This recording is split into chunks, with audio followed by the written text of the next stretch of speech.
नमस्कार, मैं रवीश कुमार। पाकिस्तान अमेरिका और ईरान के बीच मध्यस्थता कर रहा है और अमेरिका ने इसकी पुष्टि कर दी है।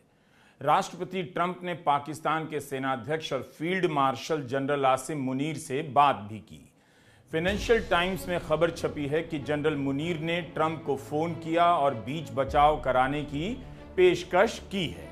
तो इस मोड़ पर इस युद्ध में पाकिस्तान का रोल अचानक बड़ा दिखने लगा है और सवाल है कि अभी तक के हालात में भारत का क्या रोल रहा है। युद्ध रुकवाने में पाकिस्तान की भूमिका हो और भारत की नहीं। भारत के कूटनीतिक जानकार अपने तर्कों को कैसे मांझ रहे होंगे। पूरी दुनिया में चर्चा है कि पश्चिम एशिया के सबसे बड़े संकट में अचानक से पाकिस्तान का रोल इतना महत्वपूर्ण कैसे हो गया। क्या पाकिस्तान भी शांति का पुजारी हो गया है? अभी तक की डिप्लोमेटिक पहल में भारत कहां है और क्यों नहीं है, यह सवाल पूछा जाना चाहिए। 23 मार्च को ट्रंप ने कहा कि ईरान से बातचीत चल रही है। तब उन्होंने किसी देश का नाम नहीं लिया। ईरान ने भी माना कि सीधी बातचीत नहीं हो रही मगर किसी और के जरिए चल रही है। व्हाइट हाउस ने इसकी पुष्टि कर दी है कि ट्रंप और मुनीर के बीच बातचीत हुई है। क्या इस्लामाबाद में आगे की कोई बैठक हो सकती है? इसे लेकर भारत की समाचार एजेंसी ANI ने ट्रंप की प्रेस सचिव कैरोलाइन लेविट से सवाल पूछा तो उन्होंने जवाब देने से मना कर दिया और कहा, अटकलें मत लगाइए। ANI के सवाल से पहले रॉयटर्स ने सूत्रों के हवाले से रिपोर्ट कर दिया कि इसी हफ्ते इस्लामाबाद में युद्ध खत्म करने को लेकर बातचीत हो सकती है। इस बातचीत में अमेरिका के उपराष्ट्रपति JD वांस, मिडिल ईस्ट के राजदूत स्टीव विटकॉफ और ट्रंप के दामाद जैरेड कुशनर शामिल हो सकते हैं। रिपोर्ट में यह भी लिखा है कि इस बैठक में ईरान के अधिकारी अमेरिका के अधिकारियों से मिल सकते हैं। समाचार एजेंसी ANI ने इसी रिपोर्ट के आधार पर यह सवाल पूछा होगा कि क्या इस्लामाबाद में कोई बैठक प्रस्तावित है। प्रेस सचिव ने जवाब तो नहीं दिया मगर ऐसी किसी बैठक से सीधे इनकार भी नहीं किया। उन्होंने इतना ही कहा कि इस समय सभी संवेदनशील मामलों को प्रेस के सामने नहीं लाया जा सकता। हालात बदल रहे हैं और किसी मीटिंग को लेकर किसी प्रकार की अटकलों को तब तक फाइनल नहीं माना जाना चाहिए जब तक व्हाइट हाउस इनकी घोषणा नहीं करता है। 23 मार्च को ट्रंप के बयान के बाद ही अमेरिका की एक वेबसाइट एक्सियोस ने रिपोर्ट कर दिया कि इस बातचीत में इजिप्ट, तुर्की और पाकिस्तान की भूमिका हो सकती है। वो रिपोर्ट सूत्रों के हवाले से थी लेकिन अब स्थिति काफी साफ हो चुकी है। फाइनेंशियल टाइम्स ने भी पाकिस्तान को लेकर एक एनालिसिस किया है। लिखा है, पाकिस्तान स्टेप्स अप एज गो बिटवीन इन ट्रम्प्स ईरान क्राइसिस। अखबार के दावे के अनुसार उसका यह लेख काफी पढ़ा जा रहा है। इस रिपोर्ट को 5 पत्रकारों ने मिलकर लिखा है। पाकिस्तान को यह रोल क्यों मिला होगा? नाम तो तुर्की और इजिप्ट का भी आया। इसके पीछे एक दलील यह दी जा रही है कि सऊदी अरब नहीं चाहता कि तुर्की को वह मंच मिले, इसलिए मुमकिन है वही पाकिस्तान को आगे कर रहा है। तुर्की भी सऊदी अरब की तरफ बड़ा सुन्नी पावर है और सऊदी अरब के लिए खतरा माना जाता है। जाहिर है सऊदी अरब खुद को तुर्की से ऊपर रखना चाहेगा, इसीलिए माना जा रहा है कि उसने पाकिस्तान को आगे करने में भूमिका निभाई होगी। ईरान पर हमले के बाद तुर्की के राष्ट्रपति एर्दोगन ने जब अपनी संसद में भाषण दिया कि शिया सुन्नी एक हैं तो तालियां बजी। यूक्रेन युद्ध के समय मीडिएटर की भूमिका निभाने वाले तुर्की की जगह अचानक पाकिस्तान का रोल अब बड़ा दिख रहा है क्योंकि इस्राइल तुर्की को पसंद नहीं करता। वह जिस सुन्नी एक्सिस की बात करता है उसमें तुर्की भी आता है। अमेरिका भी तुर्की को लेकर ज्यादा उत्साहित नहीं होगा क्योंकि जब ट्रंप ने गजा पीस प्लान में तुर्की को रखना चाहा तो इस्राइल ने एतराज किया, मगर इस बार अमेरिका ने यह मौका पाकिस्तान के हाथ में दे दिया है। एक ही झटके में दिखा दिया कि खाड़ी के दोनों सुन्नी पावर उसके हाथ में है। वो तुर्की को अब डंप कर रहा है लेकिन सऊदी अरब के साथ खड़ा है, पाकिस्तान को बातचीत में ले आया है। इसलिए सवाल यह भी है कि क्या पाकिस्तान से बात करने के फैसले में सऊदी अरब ने कोई भूमिका निभाई होगी? आखिर अचानक पाकिस्तान इतना बड़ा प्लेयर कैसे नजर आ रहा है? पाकिस्तान एक परमाणु शक्ति है, सऊदी के साथ उसकी डिफेंस डील है। उससे बातचीत कर अमेरिका ईरान को संदेश दे रहा होगा कि आप पाकिस्तान को अपना दोस्त समझ सकते हैं, लेकिन उसकी बातचीत हमसे भी है, हमारा दोस्त भी है। क्रिकेट की जुबान में कहें तो भारत का गोदी मीडिया कैच के लिए रेडी था, लेकिन गेंद बाउंड्री लाइन के बाहर चली गई। यहां खूब बहस हो रही है गोदी चैनलों में कि प्रधानमंत्री नरेंद्र मोदी ही युद्ध रुकवा सकते हैं। क्या हिंदुस्तान युद्ध रुकवा पाएगा? 3 दिन पहले इंडिया टीवी के पर्दे पर यह सवाल चला। तबाही के बीच दुनिया को मोदी से उम्मीद, क्या पीएम मोदी रोकेंगे महायुद्ध? यह रिपब्लिक भारत का सवाल था। सिर्फ भारत रोक सकता है ईरान जंग? न्यूज 18। ईरान इसराइल की जंग खत्म करा सकता है भारत? क्यों पीएम मोदी पर टिकी दुनिया की निगाहें? टीवी 9 की यह हेडलाइन। किस आधार पर भारत में इस सवाल पर चर्चा हो रही है कि भारत के पास शांति का मंत्र है? शांति का मंत्र होने की पहली शर्त है कि जिस देश ने हमला किया उसका नाम लेकर निंदा की जाए। क्या भारत कर सका?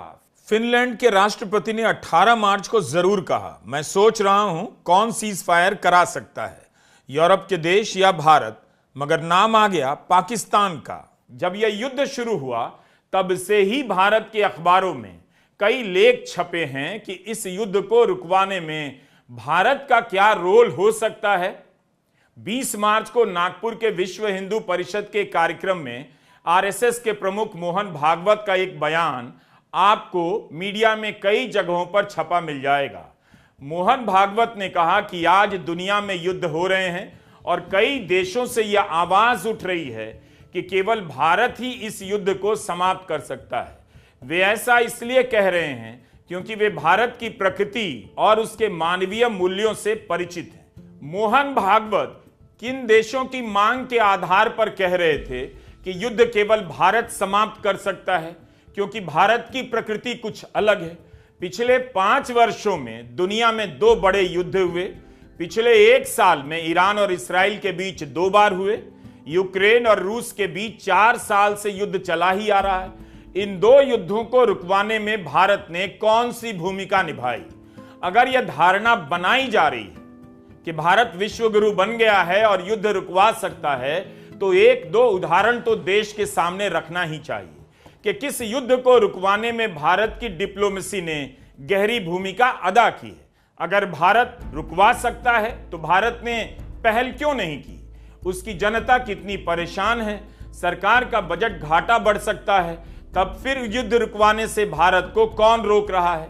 अगर किसी ने रोका हुआ है तो भारत युद्ध कैसे रुकवा सकता है? हम ये नहीं कह रहे कि युद्ध आज समाप्त हो गया और इसमें भारत के लिए कोई भूमिका नहीं बचती, मगर इस अहम पड़ाव पर अगर पाकिस्तान का रोल बढ़ रहा है तो सवाल भारत से होना चाहिए। भारत और ईरान की दोस्ती का इतिहास, संस्कृति और परंपराओं तक जाता है। कूटनीति उसके बाद की चीज है। पाकिस्तान का उभरता रोल प्रधानमंत्री मोदी के लिए क्या अच्छी खबर मानी जा सकती है? क्या उन्होंने युद्ध से पहले इस्राइल जाकर गलती कर दी और अब यह गलती बड़ी दिखाई देने लगी है? जो देश हमला करने वाला है उसकी यात्रा करने का फैसला किसका था? क्या विदेश मंत्रालय की या सोची समझी कूटनीतिक रणनीति थी, या प्रधानमंत्री मोदी का अपना निर्णय था कि ईरान जैसे पुराने दोस्त को छोड़कर उस देश की यात्रा की जाए जो ईरान पर हमला करने वाला है? इस नई दोस्ती का क्या सिला मिला? अमेरिका ने ग्लोबल स्टेज दे दिया पाकिस्तान को। अगर यही जगह भारत को मिली होती तो आज बीजेपी गांव-गांव में टीवी सेट लगाकर बैठ गई होती कि भारत ग्लोबल पावर है, युद्ध रुकवा रहा है। सबको प्रधानमंत्री मोदी के पास आना पड़ रहा है। गोदी मीडिया डिबेट का तूफान खड़ा कर देता कि भारत विश्वगुरु बन गया। सवाल है कि इस्राइल का दामन पकड़कर क्या प्रधानमंत्री मोदी ने अपनी विदेश नीति को खुद ही पटरी से उतार दी? इस्राइल की यात्रा करने के बाद ईरान की दोस्ती से भी गए और अमेरिका ने भारत को किनारे कर पाकिस्तान को मंच दे दिया। इस पर बहस होनी चाहिए। India stands with Israel firmly, with full conviction in this moment and beyond.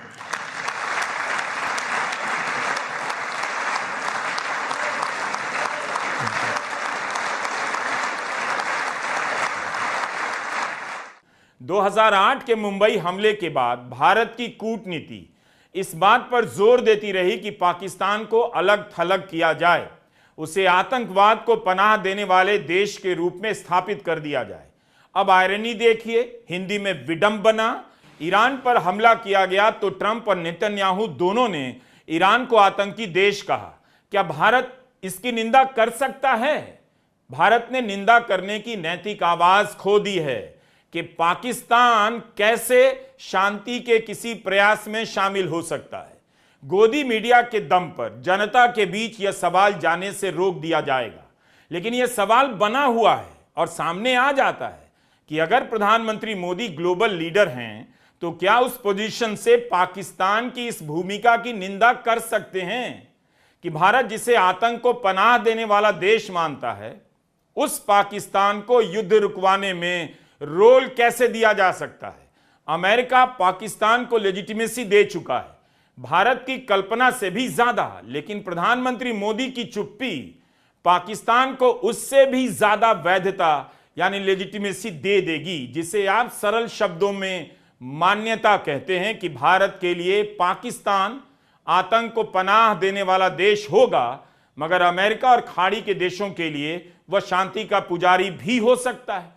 क्या भारत की कूटनीति इसे मेडल के रूप में देख सकती है? यह किसकी जीत है और किसकी हार? Do you get my point? Iran पर हमला होने जा रहा था। भारत ने अमेरिका और इस्राइल का नाम लेकर न हमले के पहले न हमले के बाद निंदा की कि इस क्षेत्र को युद्ध में धकेलना अपराध है। अमेरिका में लोग कह रहे हैं, पत्रकार, वहां के सांसद सब खुलकर बोल रहे हैं बिना डरे कि ईरान पर हमला गलत है, मगर भारत नहीं बोल पा रहा। अगर भारत ईरान पर हमले की निंदा करता, खामेनेई की हत्या की निंदा करता, तब हो सकता था कि ईरान को बातचीत की मेज पर लाने का रोल भारत को मिल जाता। ईरान के साथ पुरानी दोस्ती के नाते भारत इस इलाके के सबसे बड़े युद्ध को रुकवाने में पहल करता नजर आता और ट्रंप को अपनी अहमियत भी समझा देता। लगता है भारत चूक गया और प्रधानमंत्री मोदी की नीति के कारण चूक गया। आलोचना के वीडियो डिलीट करवाकर आप सच को नहीं दबा सकते। उनकी गले मिलने की नीति का मजाक उड़ाने वाले वीडियो क्यों डिलीट करवाए गए? अब फिर से यह सवाल आ गया कि गले मिलने की विदेश नीति का क्या परिणाम निकल रहा है। पाकिस्तान ने इतना जरूर किया कि खामेनेई की हत्या की निंदा की, वहां की संसद में श्रद्धांजलि दी गई और ईरान ने भी पाकिस्तान का शुक्रिया अदा किया जब उसके जहाज को होर्मुज से जाने की अनुमति दी गई। इस बातचीत में पाकिस्तान का रोल इसलिए भी बड़ा लगता है कि वह इसराइल को मान्यता नहीं देता। पाकिस्तान ने ईरान पर हमले की साफ साफ निंदा की तो ईरान के विदेश मंत्री ने भी उर्दू में ट्वीट किया, शुक्रिया अदा किया। इस हिसाब से ईरान और इसराइल के बीच के युद्ध को रुकवाने में पाकिस्तान न्यूट्रल देश तो नहीं लगता, फिर भी उसकी भूमिका नजर आ रही है। आप कह सकते हैं बातचीत अमेरिका और ईरान के बीच हो रही है, लेकिन यह नहीं भूल सकते कि इसमें एक बड़ा खिलाड़ी इसराइल भी है।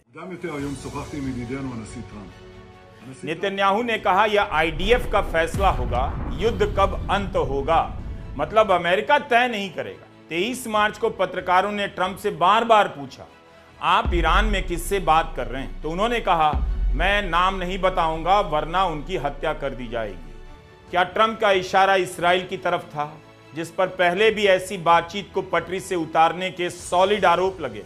लारिजानी की हत्या के पीछे भी यही कहा गया कि लारिजानी अमेरिका के साथ बातचीत की कड़ी हो सकते थे, मगर इसराइल ने उनकी हत्या करवा दी। लेकिन नेतन्याहू के बयान का एक हिस्सा गौर करने लायक तो है। उन्होंने यह भी कहा कि ईरान के ऊपर इसराइल ने जो कामयाबी पाई, उसके आधार पर ईरान के साथ डील की जा सकती है। अपनी सुरक्षा के लिए इसराइल ईरान और लेबनान पर हमले जारी रखेगा। नेतन्याहू ने अभी तक यह नहीं कहा कि पाकिस्तान उसे मान्यता नहीं देता तो वह इस बातचीत में मीडिएटर कैसे हो सकता है। भारत इसराइल को मान्यता भी देता है और अपनी प्राथमिकता में ऊपर भी रखता है, तब भी इसराइल से युद्ध रुकवाने में भारत की भूमिका क्यों नहीं? इसी के साथ उन संदर्भों को भी याद रखना जरूरी है जिसके तहत पाकिस्तान का जिक्र हो रहा है। ट्रंप ने कई बार पाकिस्तान का जिक्र भारत को चिढ़ाने के लिए भी किया है, लेकिन पाकिस्तान की इस नई भूमिका को आप केवल उसी चश्मे से नहीं देख सकते। पश्चिम एशिया के देश भारत के लिए अनजान नहीं रहे। प्रधानमंत्री मोदी ने खासकर इस क्षेत्र को काफी अहमियत दी। इन देशों में कई बार उनका दौरा हुआ। सऊदी अरब 2 बार गए। सऊदी अरब ने उन्हें अपने सर्वोच्च राजकीय पुरस्कार ऑर्डर ऑफ अब्दुल अजीज अल सऊद से सम्मानित किया। 6 बार संयुक्त अरब अमीरात गए। यूएई ने उन्हें order of the Zayed medal से सम्मानित किया। बहरीन ने उन्हें king Hamad order of the renaissance से सम्मानित किया। ओमान और कुवैत का भी उन्होंने दौरा किया। तो इस हिसाब से सवाल पूछा जाना चाहिए कि इस युद्ध में अभी तक भारत की क्या भूमिका रही? युद्ध रुकवाने में क्या भारत की अब भी कोई भूमिका हो सकती है? संसद में प्रधानमंत्री मोदी ने कहा भी कि उनकी सभी देशों से बात चल रही है। उन्होंने नहीं कहा कि भारत ने युद्ध रुकवाने की पहल भी की है। जब से ये युद्ध शुरू हुआ है तब से ही प्रभावित देशों में हर भारतीय को जरूरी मदद दी जा रही है। मैंने खुद पश्चिम एशिया के ज्यादातर देशों के राष्ट्राध्यक्षों के साथ 2 राउंड फोन पर बात की है। सभी ने भारतीयों की सुरक्षा का पूरा आश्वासन दिया है। बात हुई है और होती रहती है, लेकिन क्या बात होना ही ऐसे बड़े संकटों में भूमिका निभाना है? प्रधानमंत्री मोदी के बयान से पता नहीं चलता कि उनकी अगुवाई में भारत इस युद्ध में किसी तरह की भूमिका निभा रहा है या नहीं। हमलों से घिरे खाड़ी के 6 में से 5 देशों ने प्रधानमंत्री मोदी को सर्वोच्च नागरिक सम्मान दिए हैं। तो इन देशों ने भारत से युद्ध रुकवाने का आग्रह नहीं किया। इसकी जानकारी प्रधानमंत्री मोदी के बयान से नहीं मिलती है। पश्चिम एशिया में भारत की सक्रियता ने पाकिस्तान को अलग थलग किया और इसका दावा किया जाता रहा है, लेकिन ऑपरेशन सिंदूर के बाद से स्थितियां बदली हैं। गजा के समय भी पाकिस्तान के पास मीडिएटर का रोल नहीं आया। एक परमाणु शक्ति और सुन्नी पावर के रूप में पाकिस्तान के लिए इससे बेहतर मौका और हो नहीं सकता था। इसलिए ईरान के साथ बातचीत में उसकी भूमिका भारत के लिए शायद अच्छी खबर ना हो। अगर युद्ध रुक गया तो क्या पाकिस्तान की पहल से आई शांति को लेकर प्रधानमंत्री मोदी जश्न मना पाएंगे? सोच कर देखिएगा। भारत ने ईरान को किनारे कर शायद बड़ी गलती कर दी। राहुल गांधी ने गुजरात की एक सभा में कहा, प्रधानमंत्री मोदी इन सवालों पर बहस नहीं कर सकते क्योंकि वे दबाव में हैं। डोनाल्ड ट्रंप ने नरेंद्र मोदी को कंट्रोल कर रखा है। कैसे? एक एप्स्टीन और दूसरा अदानी। और अदानी के बारे में थोड़ा सा मैं आपको समझाना चाहता हूं। मोदी जी और बीजेपी का जो पूरा फाइनेंस का स्ट्रक्चर है यह अदानी है। और इस कंपनी पर अमेरिका में कोर्ट केस लगा दिया और मोदी जी को सीधा मैसेज दे दिया। वो कोर्ट केस अदानी को धमका नहीं रहे, वो मैसेज मोदी जी को गया है कि ज्यादा उठपटांग की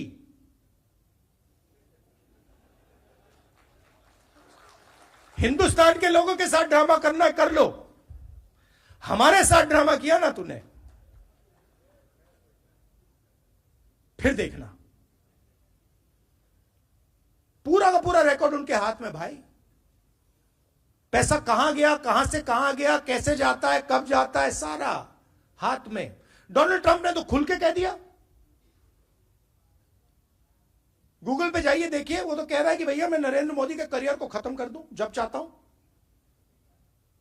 मुझसे मत करवाओ।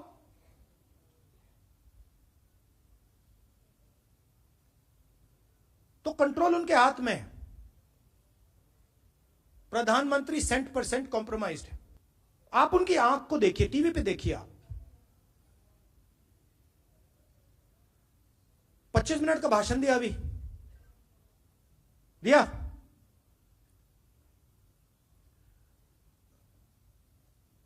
आप बताइए, अमेरिका के खिलाफ कुछ बोला?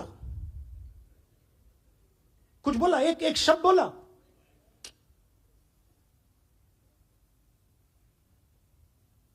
% कंट्रोल में है।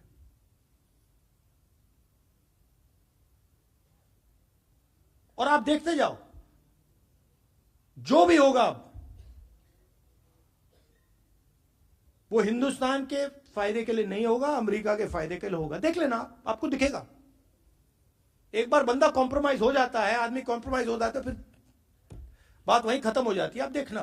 पाकिस्तान की भूमिका पर कांग्रेस नेता जयराम रमेश ने ट्वीट किया कि अगर पाकिस्तान के रोल की बात सही है तो यह भारत के लिए बड़ा झटका है और भारत की उपेक्षा है और इसके लिए पूरी तरह स्वघोषित विश्वगुरु जिम्मेदार हैं। जयराम लिखते हैं कि 1 वर्ष से अधिक समय से यह बिल्कुल स्पष्ट है कि ऑपरेशन सिंदूर में हमारी निर्विवाद सैन्य सफलताओं के बावजूद दुखद सच्चाई यह है कि उसके बाद पाकिस्तान की कूटनीतिक सक्रियता और नैरेटिव प्रबंधन मोदी सरकार की तुलना में कहीं अधिक प्रभावी रहा है। पाकिस्तान जो राजनीतिक, सामाजिक, आर्थिक और वैश्विक स्तर पर बेहद नाजुक स्थिति में था, उसे एक नई जिंदगी मिल गई। राष्ट्रपति ट्रंप ने बार बार और गर्मजोशी से उस व्यक्ति का आवभगत किया जिसकी भड़काऊ और उकसाने वाली बयानबाजी ने 22 अप्रैल 2025 को पहलगाम आतंकी हमलों की पृष्ठभूमि तैयार की। साथ ही फील्ड मार्शल आसिम मुनीर को 2 बार व्हाइट हाउस में आमंत्रित किया। पाकिस्तानी प्रतिष्ठान ने राष्ट्रपति ट्रंप के करीबी सर्कल के साथ एक बेहद घनिष्ठ संबंध बना लिया है। जयराम रमेश का कहना है कि प्रधानमंत्री मोदी की झप्पी कूटनीति की पूरी तरह पोल खुल गई है। देश को इसकी कीमत चुकाने के लिए मजबूर किया जा रहा है। क्या भारत जनरल मुनीर को मिलती अहमियत पर बोल पाएगा? भारत इस पूरे मामले को कैसे देखता है? इस पर विदेश मंत्री को कुछ तो बोलना चाहिए। इस युद्ध में ईरान का साथ छोड़ने को लेकर कांग्रेस ने लगातार सरकार की आलोचना की। कांग्रेस नेता सोनिया गांधी ने बाकायदा अखबारों में लिखा कि ईरान के साथ भारत के कैसे रिश्ते रहे हैं, कितने पुराने रिश्ते रहे हैं, लेकिन उनकी इस लाइन को सरकार ने अनसुना कर दिया। गोदी मीडिया ने भी तवज्जो नहीं दी। युद्ध के हालात में भी सोनिया गांधी यह कहने की हिम्मत दिखा रही थी कि भारत ने ईरान का साथ छोड़कर गलत किया है। अगर हमारी विदेश नीति इस तरह की ढुलमुल नहीं होती, कमजोर नहीं होती, कायराना नहीं होती, तो भारत कितने बड़े नुकसान से बच सकता था। हम कभी ये नहीं कह रहे, न कभी कहा, न कभी कहेंगे नरेंद्र मोदी जी से, गुलाम से, कि आप ईरान की तरफ झुक जाइए। हम सिर्फ और सिर्फ इतना कह रहे हैं, कहते आए हैं, और आपसे, इस देश से, पूरे विश्व को उम्मीद भी यही थी कि आप सीधे खड़े रहिए, कि आप नियम आधारित व्यवस्था पर चलिए, रूल्स बेस्ड ऑर्डर पर चलिए, क्योंकि हिंदुस्तान हमेशा नियम आधारित व्यवस्था का हिमायती रहा है। अगर आप नियम आधारित व्यवस्था पर चलते तो आप सीधे सीधे कहते कि ये जंग गैर कानूनी है। यूनाइटेड नेशंस के चार्टर भी हैं, नियम बने हुए हैं, कौन सी जंग कानूनी होती है, कौन सी गैर कानूनी होती है, उसके नियम हैं। आपने वो हिम्मत नहीं जुटाई। पिछले साल मई के ऑपरेशन सिंदूर के समय से पाकिस्तान को ग्लोबल स्टेज मिल रहा है। पहलगाम में आतंकी हमले के बाद भी दुनिया के देशों ने उससे किनारा नहीं किया। ईरान के साथ बातचीत ने पाकिस्तान को फिलहाल एक बड़ा मंच तो दिया है। फिलहाल इस युद्ध को आप हर दिन के हिसाब से देखें, तब भी इन 24-25 दिनों में क्या एक भी दिन ऐसा हुआ जब लगा हो भारत के पास भी भूमिका निभाने के लिए कोई बड़ा रोल आया है या आ सकता है? भारत अमेरिका से गैस खरीद रहा है, भारत अमेरिका की इजाजत देने के बाद रूस से तेल खरीद रहा है, ईरान से तेल खरीद रहा है, यह तो सुनने को मिल रहा है। लेकिन जब बात इतने बड़े युद्ध को रुकवाने की आई तो पाकिस्तान, तुर्की, इजिप्ट का नाम आता है। सब कुछ बदला ट्रंप के दूसरे कार्यकाल से। ऑपरेशन सिंदूर के बाद ट्रंप ने पाकिस्तान की सेना के प्रमुख जनरल मुनीर को बुलाया, उनके साथ लंच किया, समय बिताए और तारीफ की। पिछले साल गजा शांति समझौते की बैठक के दौरान ट्रंप ने कहा कि आसिम मुनीर उनके पसंदीदा फील्ड मार्शल हैं। मुनीर की तारीफों में ट्रंप ने क्या कुछ नहीं कहा, कभी ग्रेट फाइटर, कभी वेरी इंपॉर्टेंट गाय, कभी दुर्लभ इंसान कहा। उनसे पहली बार मिलने के बाद ट्रंप ने कहा, मुनीर से मिल पाना सम्मान की बात है। बोर्ड ऑफ पीस की पहली बैठक में ट्रंप ने पाकिस्तान के प्रधानमंत्री शहबाज शरीफ को सबके सामने खड़े होने के लिए कहा। वे खड़े भी हो गए। तब मजाक उड़ा कि पाकिस्तान की ऐसी हैसियत हो गई है, ट्रंप दरबार सजाते हैं, दूसरे उनके सामने प्यादे बनकर जाते हैं। हो सकता है इसी वजह से प्रधानमंत्री मोदी ट्रंप के सामने जाने से बचते हों, खासकर टैरिफ विवाद के समय से। 13 फरवरी 2025 के बाद से ट्रंप और मोदी एक दूसरे के आमने सामने नहीं हुए। किसी शिखर सम्मेलन के बहाने भी उनकी मुलाकात नहीं हुई। पता नहीं ट्रंप कब क्या बोल देंगे, क्या कर देंगे। तो क्या अब इस सवाल का जवाब पहले से बेहतर दिख रहा है कि ईरान ने पाकिस्तान पर क्यों नहीं हमला किया? दलील यह दी गई कि ईरान उन्हीं देशों पर हमला कर रहा है जिसकी जमीन पर अमेरिका का सैनिक अड्डा है। पाकिस्तान में अमेरिका के सैनिक अड्डे नहीं हैं। फाइनेंशियल टाइम्स के 5 पत्रकारों ने अपने लेख में लिखा है, इस वजह से पाकिस्तान एक न्यूट्रल मीडिएटर के रूप में पेश हो सका। ईरान की भौगोलिक स्थिति कमाल की है। उसके समंदर से खाड़ी के 6 देशों की सीमाएं लगती हैं, कतर से लेकर ओमान तक। ईरान की जमीन से भी 7 देशों की सीमाएं लगती हैं। उनमें इराक, तुर्की, अजरबैजान, अफगानिस्तान, आर्मेनिया, तुर्कमेनिस्तान और पाकिस्तान है। पाकिस्तान और ईरान लगभग 900 किलोमीटर की सीमा साझा करते हैं। यह बलूचिस्तान का इलाका है।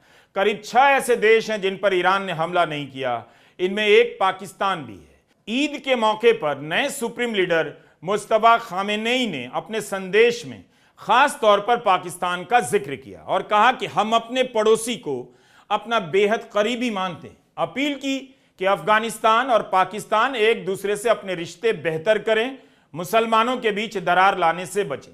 खामेनेई ने कहा कि वे पाकिस्तान और अफगानिस्तान के बीच हालात बेहतर करने के लिए मदद के लिए तैयार हैं। उनके संदेश में भारत का जिक्र नहीं था, केवल पाकिस्तान का था। यह युद्ध अभी समाप्त नहीं हुआ, लेकिन पाकिस्तान के पाले में आया यह रोल भारत के एक्सपर्ट को झटका दे रहा होगा, जो विदेश नीति की आड़ में प्रधानमंत्री मोदी की हर गलती को सही बताने में लगे रहते हैं। ऑपरेशन सिंदूर से लेकर इस युद्ध तक ग्लोबल स्टेज पर भारत का स्टैंड कमजोर माना जा रहा है।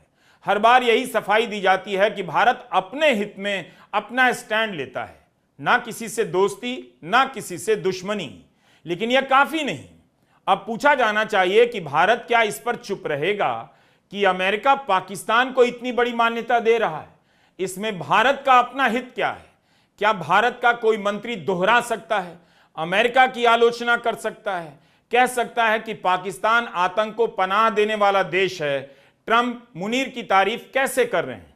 क्या बीजेपी ने तुरंत कोई प्रेस कॉन्फ्रेंस कर अमेरिका की निंदा की? जो लोग यह कह रहे थे इस युद्ध से भारत का क्या लेना देना, क्या अब भी वे इसी लाइन को दोहराएंगे कि पाकिस्तान को सेंटर स्टेज मिला है तो मिला है, भारत का क्या लेना देना? छोड़िए इन सवालों को। अगर यह बातचीत सफल हो जाती है तो क्या प्रधानमंत्री नरेंद्र मोदी पाकिस्तान की भूमिका की तारीफ करेंगे? नमस्कार, मैं रवीश कुमार।